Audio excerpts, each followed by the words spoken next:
The movie opens with a young girl named Dakota, who is at her home speaking on a phone call. During the conversation, she learns that a massive storm is approaching, and because of the emergency situation, all nearby stores are being shut down. The person she is talking to warns her to stock up on food and supplies immediately. When Dakota heads out to get essentials, she is stopped by her neighbor on the way. He urgently tells her to go back inside, explaining that evacuation orders have been issued and the entire area may soon be abandoned. He also warns her that due to rising water levels and the incoming storm, the region could soon be completely flooded. Dakota already sensed something was wrong, but she refuses to take it seriously. She is emotionally attached to her house and does not want to leave it behind. The story then shifts to a girl named Dee, who is spending time near a lake with her two brothers, Ron and Will. Their peaceful moment is interrupted when their guardian, William, arrives. It is clarified that William is not their biological father. He has adopted them, but his behavior towards the children is cold and harsh. He constantly scolds them and never treats them with care, creating an uncomfortable and tense environment around him. Next, we are introduced to Lisa, a pregnant woman driving home while talking to her mother on the phone. She is alone, as her husband has left her. During the call, she learns that the storm is becoming more dangerous, and the bridge she usually uses has been shut down. As she drives, she sees large groups of people evacuating with their belongings, clearly signaling a serious emergency. However, Lisa still underestimates the situation, believing it to be just a normal storm. Meanwhile, Edward, a marine biologist, is closely monitoring the ocean conditions. He notices abnormal changes and soon receives confirmed reports that a powerful storm is forming, with a high risk of severe flooding. Alarmed, he immediately contacts his niece Dakota, warning her that the entire city could be submerged if the storm intensifies. He urges her to leave the area immediately. But Dakota refuses to leave. Her emotional attachment to the house is tied to the memory of her late mother, and she believes staying there keeps her connected to her. Despite Edward's warning, she chooses to remain. Edward, worried, tells her that he will come to get her if things get worse. Back at William's house, he arrives with the children and continues to dismiss the warnings about the storm, calling it fake news and unnecessary panic. While he and his wife drink in the basement, they receive a mysterious envelope, which the wife quickly hides when Dee unexpectedly appears. Dee is hungry, but instead of giving her proper food, William's wife gives her only dry bread, despite good food being available. William strictly orders the children never to enter the basement again. Soon after, the storm escalates rapidly. Strong winds begin destroying buildings, and the situation turns catastrophic as a dam breaks, sending massive floodwaters rushing toward the city. Lisa, still on the road, gets blocked by a fallen tree.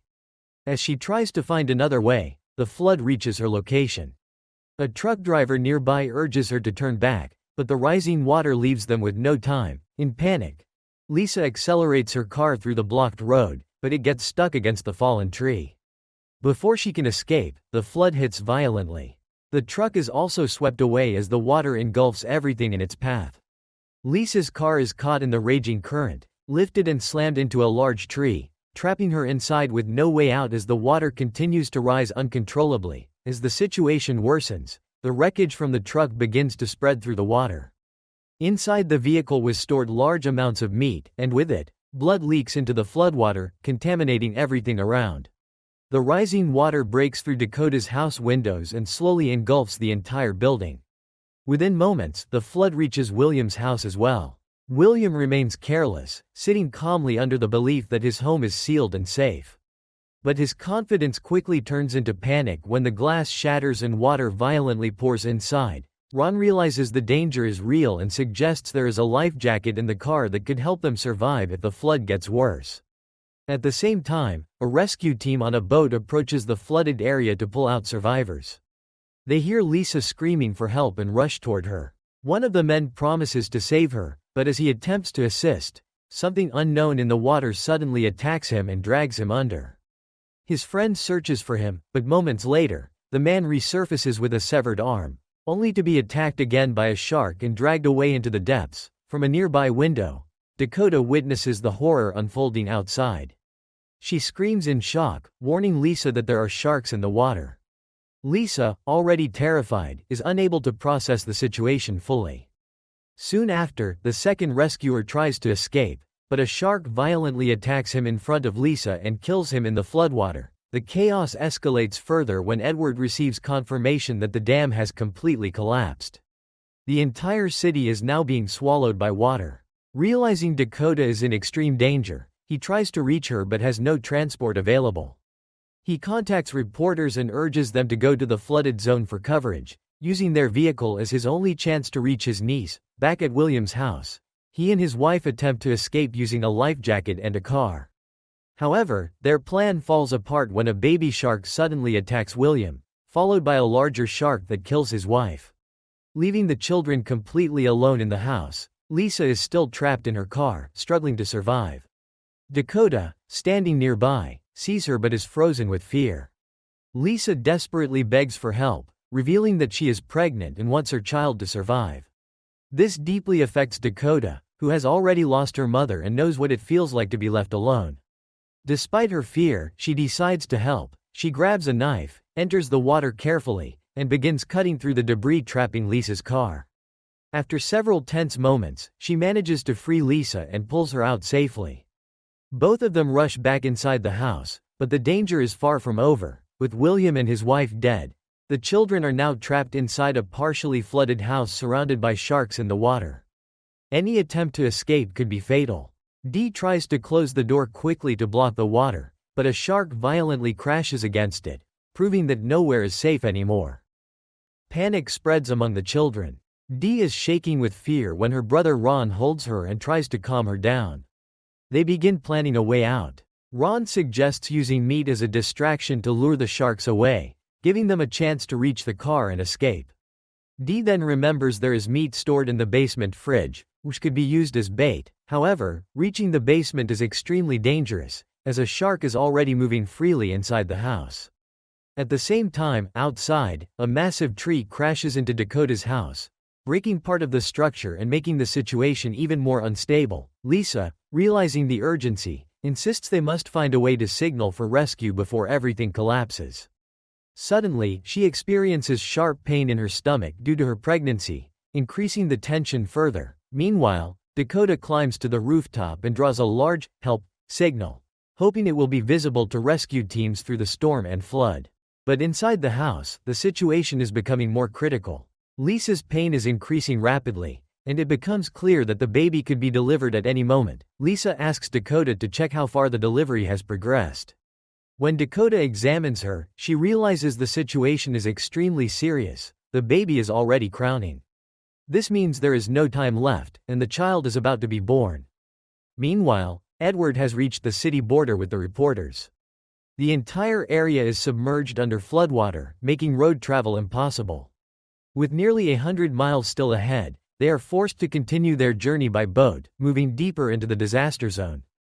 Back at the house, Ron enters the basement in search of meat for their survival plan.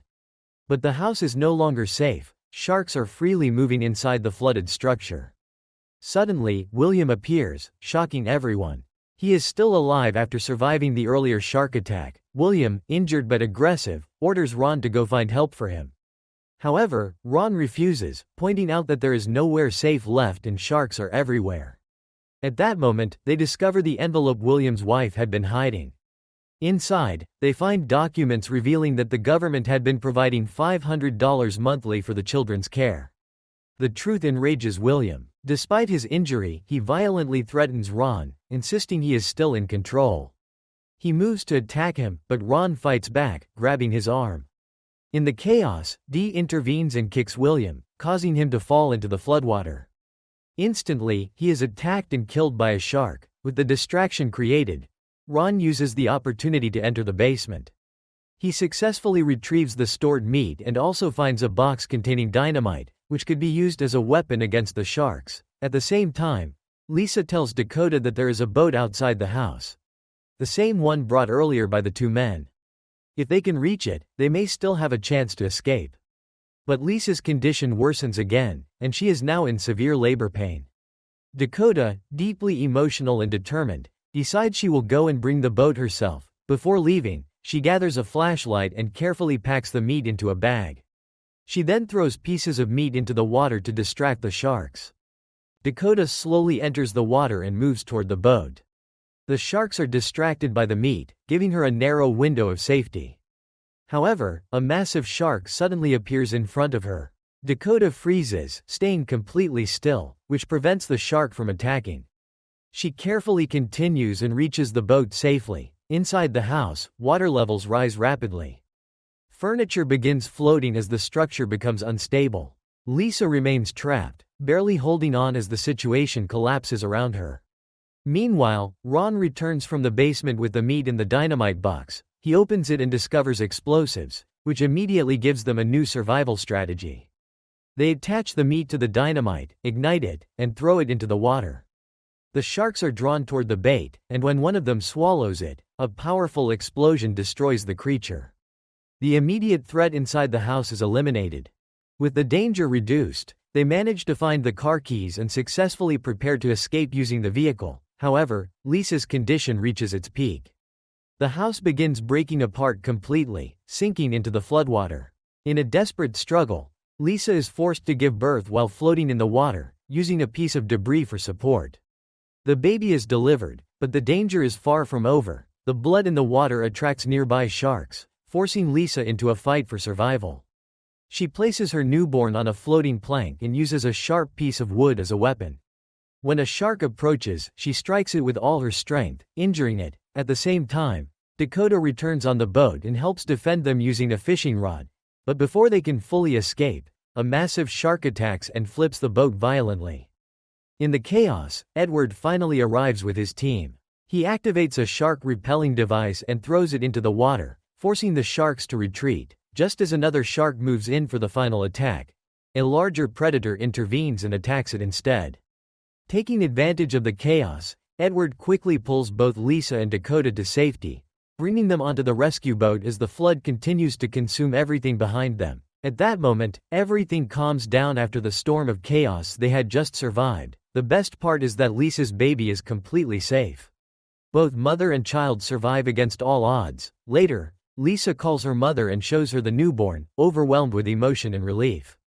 Outside, the city is almost completely submerged underwater.